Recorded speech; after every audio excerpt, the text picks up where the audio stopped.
Hello and welcome back to the channel. It's me, Demon Prince Powie, and today I want to talk about Bloodletters. Before we press on with that though, I just want to give a big shout out to you guys. Thank you so much for supporting me. Coming a long way, and some updates coming up throughout the year, or the start of next year, should I say. So all I'm going to say, I'm just going to plug something. Just please like, subscribe to the channel if you haven't already. Drop a comment on the videos, say hello, I will try and respond. Yeah, also another little update. I'm trying to do lives as well, as if they're going quite well. So please hop on and join the lives. Again, just say hello as it helps support the channel. And we can grow and get out more content for you guys at home. But for now, again, let's take a look at the Bloodletters. So I want to talk about how good these guys are or how bad these guys are. Should you be putting them in your lists? Should you be leaving them out? What can we do with them? 140 points. I think they're quite expensive, and people keep going, oh, they can do a job. They're a glass cannon, though. They'll come in and wipe a unit and yada, yada, yada, yada. Let's break it down, though. So with 10 of them, you get 20 attacks, strength 5, minus 2 AP, 2 damage, and you're hitting on 3s. It's quite nice. And you're re-rolling wound rolls of a 1. And if the unit goes below half strength, you get to re-roll the wound roll instead, which is quite nice. And then obviously the +1 to charge, blah, blah, and the 5 of Binman. But the 1 wound and the toughness 4. I know they got the 5 of Binman, but they can't have a decent save. Even the benefit of cover, it's still a 5 of Binman. My experience with them, I seem to do them. They do not a good job. They do an okay job, and then they die. But they're not a game winner. They're not an auto-include. They're not potent enough. I just don't think they're potent enough. You need to buff them, and unfortunately the cost to buff this unit is high. It's too high. So let's have a look at the breakdown. I'm going to break down these attacks. So we're going to look how potent these Bloodletters are going into Guardian Defenders. So the toughness 3, they have a 4-up save, 1 wound each. You're going to get 13 hits on average. 10 wounds are going to go through, and they're going to make 2 saves with, on average, with the minus 2 AP, which go to a 6-up save. So you're going to kill 8 models, and that's roughly 80 points you've just wiped with a 140 point unit that you've probably had to deep strike, to be fair. So they've had to be off the board to do that kind of thing. That's probably the main way they're getting charges. Maybe they're on the board. Again, okay, we're going to drop down to the Intercessor squad. Their toughness 4. They have a 3-up save. They have 2 wounds per model. So again, 13 hits, 10 wounds, but you're actually going to kill 6 models, which is 102 points. Now that's not bad. To be fair, that's not bad, because they're normally only going to be in units of 5, not 10. So you've got more than enough to get you through and clear the unit. So that's quite good at clearing backline objective holders at toughness 4. Or even just trying to clear a little objective or clear a screen, toughness 4 screen. So that's quite handy. They're quite potent there, and that's quite a lot of bang for your buck. 102 points in return. You're probably going to lose some models when you leave or move on, but that's fine. They've done their part. So it's about selecting the right targets for your attack with these units, especially demons with melee. We need to be targeting the right things. Target the wrong thing, you lose the game.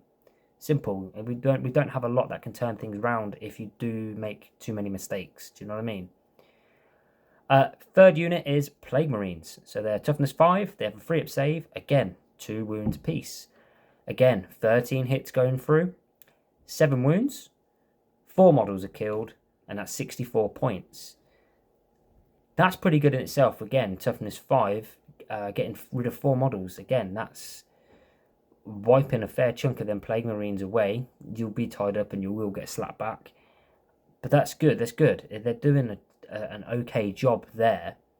And that's what you want to be doing. You want to be targeting these things just to whittle them down. And again, it's OC against OC as well.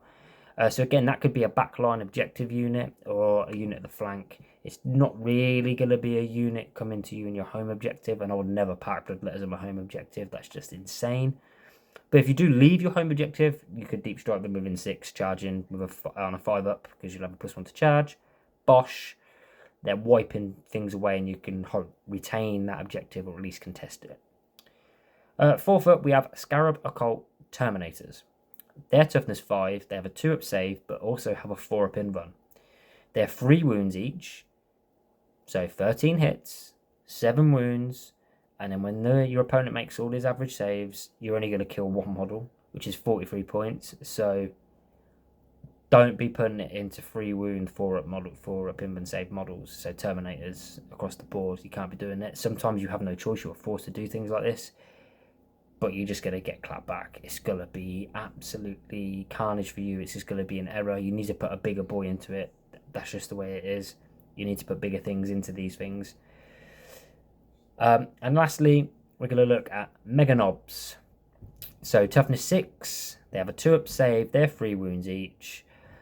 You'll have 13 hits. Only 5 wounds.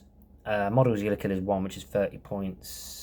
I would say you could go that is a waste of time, but they're only going to be in units of like 3, maybe 6.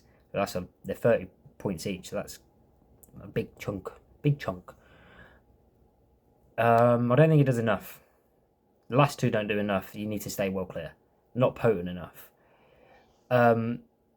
What's interesting, if we look back through this chart, is the Guardian Defenders. You don't wipe the unit. It's going to take you another turn to wipe the unit.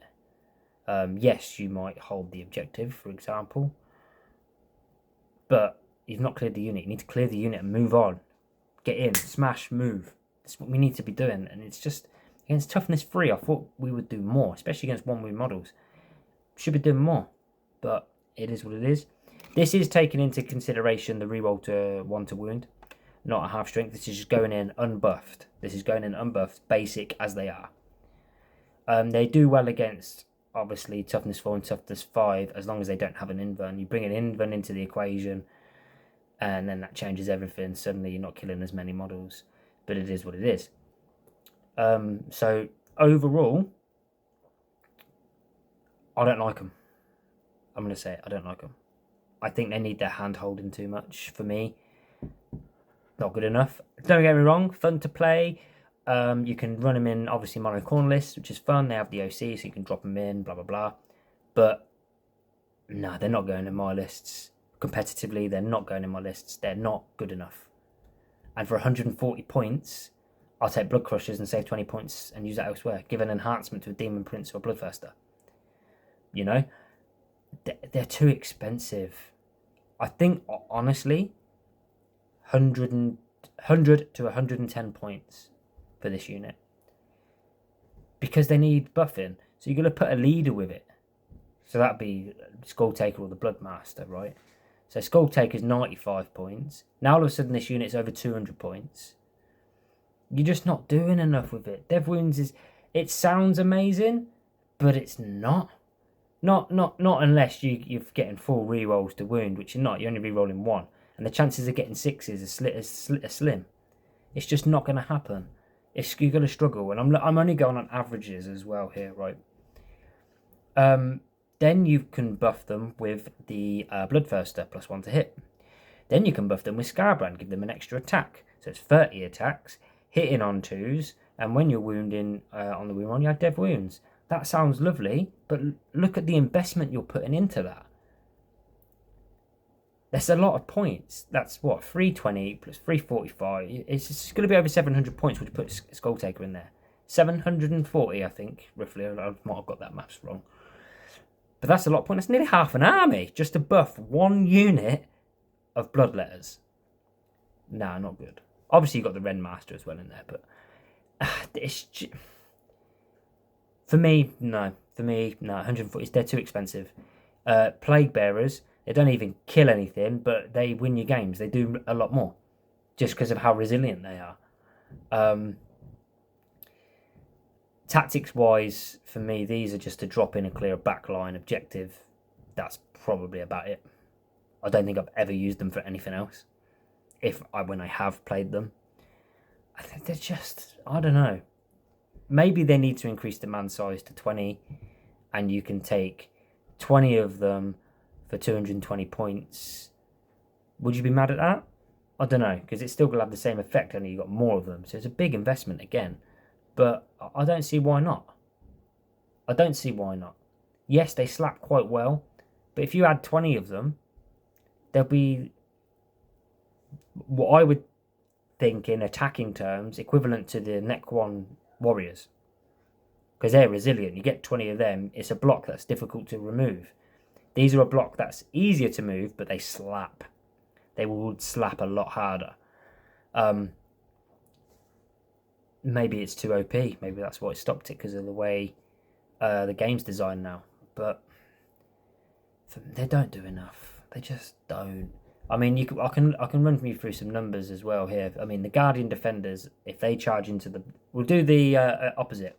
We'll do if the units are charged into the Bloodletters. So the Guardian Defenders would kill 1 Bloodletter. The Intercessors would kill 3. It's quite a big chunk. I know you get slapped back, but there's only 7 models. Now you're reducing that model count down, so you're losing attacks. Plague Marines kill 4. Scarab Occult Terminators kill 4. And Meganobs kill 2. So, oddly, you've a bit of survivability there, especially for OC. So you could go in and tie up and just hope you survive a couple of turns. But who knows? I don't think it works. I think if you're doing that, Horrors and Plague Bearers are better, in my opinion. So are these potent enough? No, they're not. No, not for me, they're not. You're having to spend CP to increase the AP. You're having to spend other units to buff them. I get that's part of the game and stuff. But for my playstyle, I like to leave things as they own. Maybe pair things up a little bit. Excuse me. But Skull Taker and a unit of Bloodletters is what I normally use when I do play Bloodletters. And they're okay, yeah, they're fine. But it's the bulk of the work is Skull Taker. He's mainly doing the bulk of the work, not them. They'll chip away 1 to 3 models, and Skull Taker will chip away 3 on his own. So you may as well have him on his own. Maybe I'm wrong. I don't think I'm wrong, but nobody's using them. We're unfortunately in a Monster Mash meta, and M. And that's where we are. We're in a Monster Mash meta. That's the way it is at the moment. Because we need punch and we need resiliency. These offer neither, really, do they? They don't offer full resiliency. You can get Plague Bearers to offer higher resiliency for a cheaper cost. You can get 2 Beasts and Nurgle for 140 points, same points. 14 wounds, so already more wounds, and both toughness 9. And they regenerate their wounds. So you pick them instead. They get in over these. They just do. It's just... I hope when the Codex drops, they get a slight improvement, or as the year goes on into next year, they get reduced in points. They're not good enough. They're not getting picked. So for me, nah, not picking them. If this was a rate it or hate it, I'd hate it. They're out of all the Battle Line units, they are bottom. They are bottom tier. I don't really want to do a full review, like score them, but if I were going to score them out of 5, there'd be a 1 or a 2. I just don't like them, this edition at the moment. I just really don't.